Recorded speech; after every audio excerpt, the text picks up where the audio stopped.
Pero en la época de Gregorio, él quería tener estos personajes inspiradores para la gente, de una forma pastoral. El motivo del Papa Gregorio podría ser el de crear un modelo a seguir para los pecadores, pero también terminó efectivamente todos los debates acerca de quién fue María Magdalena o cuál fue su verdadero papel en la iglesia primitiva. Logró construir esta nueva imagen sencillamente porque se sabía muy poco sobre ella. En una época en que ni los hombres ni las mujeres tenían apellidos y usualmente se distinguían unos de otros por su asociación con otros familiares, el mismo nombre de Magdalena era misterioso. La mayoría de las mujeres suelen asociarse con los hombres por su nombre. Pensé, bueno, quizás no estaba casada, sería una viuda. Pero uno simplemente concluye que en ese movimiento en donde surgieron esos evangelios, ella no tenía un familiar masculino que también fuera conocido dentro del movimiento. Las otras se conocen como María de Santiago, por ejemplo. Santiago era conocido dentro del movimiento, María de Santiago. Quizás podría decirse que no había hombres con quienes estuviera asociada. Tampoco es María de Jesús. La palabra Magdalena no es un nombre y, contrario a la costumbre, no asocia a María con un pariente. No brinda información acerca de su estatus como esposa, madre o hija. Entonces, ¿de dónde sale su título? En las costas del mar de Galilea se encuentran las ruinas de un pueblo del siglo I, una importante comunidad de pescadores conocida como Magdala. Magdala era famosa por su pescado. El nombre significa torre de pescado, o el nombre griego significa villa del pescado salado. Y al salar el pescado se preservaba, y así podía exportarse a todo el mundo mediterráneo. En el siglo I, el pescado era parte esencial de la dieta. Y Magdala era una productora importante, famosa en toda la región. Su nombre sería reconocible instantáneamente. ¿Podría María Magdalena significar María de Magdala? Yo diría que María Magdalena es un título apropiado para una mujer que proviene de la ciudad de Magdala. Y debido a que María era un nombre tan popular en esa época, querríamos identificarla y distinguirla de las otras Marías y su lugar de origen. Una vez que lo abandona y se une a cierto grupo, ella es la María de Magdala en ese grupo. Parece posible que María Magdalena proviniera del pueblo galileo de Magdala. Las excavaciones arqueológicas en este lugar aún están en su etapa inicial, pero un poco más lejos en la costa de Betsaida, el hogar bíblico de los discípulos Simón, Pedro, Andrés y Felipe, el arqueólogo Rami Arab ha excavado durante 20 años una comunidad galilea de pescadores similar. Cree que podría ofrecer pistas sobre cómo era la vida en Magdala en esa época. Lo que encontramos en la excavación es una comunidad de personas que vivían aquí en edificios muy humildes y sencillos. Sus casas no eran sofisticadas. Casi todas eran muy similares entre sí. No hay pisos de mosaico, ni mármol en las paredes, ni cosas de ese estilo.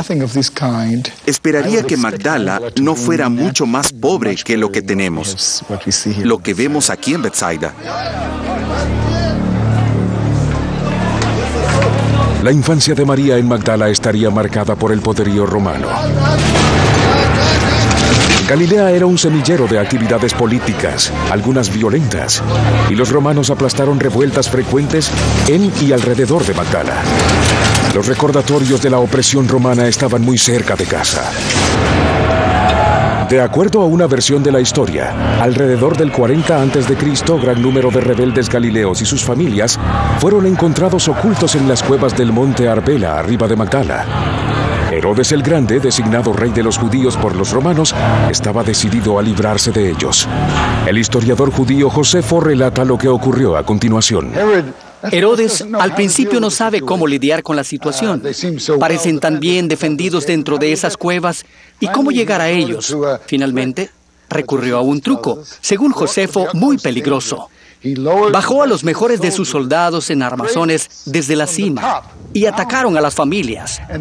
Desde las armazones, Josefo cuenta la historia de una familia, de un padre y una madre con 7 hijos. Y el padre se rehusó a rendirse. En lugar de eso, Josefo nos cuenta: este anciano hombre tomó a sus hijos uno por uno y los arrastró fuera de la cueva y los arrojó al abismo. Después de los 7 hijos, finalmente arroja también a su esposa y luego salta hacia su propia muerte. María habría escuchado estas historias de sus abuelos y de sus padres, y cada vez que viera una de esas cuevas, las recordaría. Uno de muchos ejemplos de la opresión romana en Galilea. Pienso que al crecer en Magdala y al crecer en cualquier lugar de Judea o Palestina en esa época, los judíos sentían la influencia de Roma. El gobierno romano, el colonialismo romano, lo sentían, no podían ignorarlo. Había soldados en la calle que podían ser un peligro para cualquiera, especialmente para las mujeres. Estoy segura de que María Magdalena estaba muy consciente de eso. No dudo que no simpatizara con eso. Magdala estaba en el corazón de la Galilea rebelde y surgían movimientos de resistencia judía por toda la región. Muchos predicaban la rebelión armada. El movimiento de Jesús era distinto, pero las lecciones de la historia eran claras. Cuando se unió, María debe haber sabido que se exponía a la ira de Roma. Jesús tiene una enseñanza distinta. Su enseñanza dice que sí, Roma será derrocada. Los últimos serán los primeros. Los mansos heredarán la tierra. Esta enseñanza es definitivamente revolucionaria, pero no es una enseñanza militar. En el tipo de comunidad que Jesús indica querer construir a su alrededor, las mujeres pueden tener un papel mucho más activo que en un movimiento militar. La base central del ministerio de Jesús estaba en Cafarnaúm, a tan solo 5 kilómetros al norte de Magdala, en las costas del mar de Galilea. También se dice que Cafarnaúm era el hogar del discípulo Pedro. El Nuevo Testamento no dice específicamente cómo o cuándo María conoció a Jesús, pero la forma más fácil de viajar entre los pueblos galileos era por barco. En la década de 1970, un mosaico de un barco pesquero del siglo I se encontró en una excavación arqueológica en Magdala.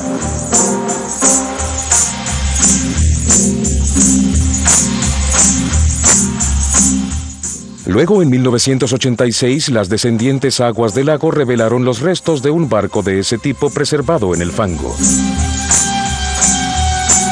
Se cree que es uno de los barcos de agua dulce más antiguos jamás encontrado. El bote está datado como del siglo I, así que tiene más de 2000 años. Creo que el bote se ocupaba para el transporte y la pesca.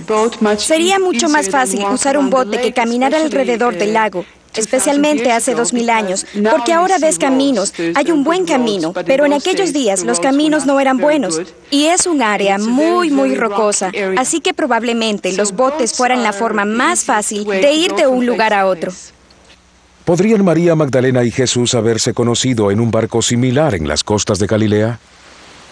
También en el Nuevo Testamento se relata muchas veces que la gente iba de Cafarnaúm a Magdala en bote. Y es muy lógico y probable que lo hicieran. El barco es de la época de María Magdalena. Eso lo sabemos con certeza. Y es muy probable que haya visto este bote. No puedo decir con certeza que usara el bote, pero asumo que lo vería.